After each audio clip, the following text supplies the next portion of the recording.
Mohanavani Telugu podcast YouTube ఛానల్కు స్వాగతం. ఈరోజు నేను శివానంద లహరిలోని 67వ శ్లోకంతో భావంతో మీ ముందుకు వస్తున్నాను.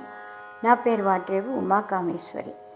బహువిధ పరితోష బాష్పూర పుటపులకాంకిత చారు భోగ భూమిం చిరపద ఫలకాంక్షి సేవ్యమానాం పరమ సదాశివ భావనా ప్రపద్యే. ఆనంద బాష్పములతో తడుపునదియు, దేహమును పులకింపచేయునదియు, ముక్తిను సంగునదియు అగు శ్రీ సదాశివ పాద పద్మ స్థానమును చేరి సేవించుచుందునుగాక.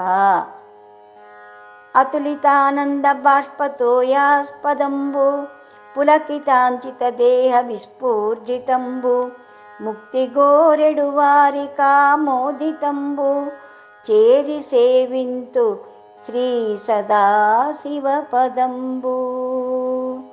తెలుగులో ఈ శ్లోకంను వ్రాసిన వారు తలాప్రగడ భవానీ శంకరం గారు. మోహనవాణి తెలుగు పోడ్కాస్ట్ ఛానల్ని లైక్, షేర్, సబ్స్క్రైబ్ చేయండి. ప్రక్కనున్న గంటను మ్రోగించండి.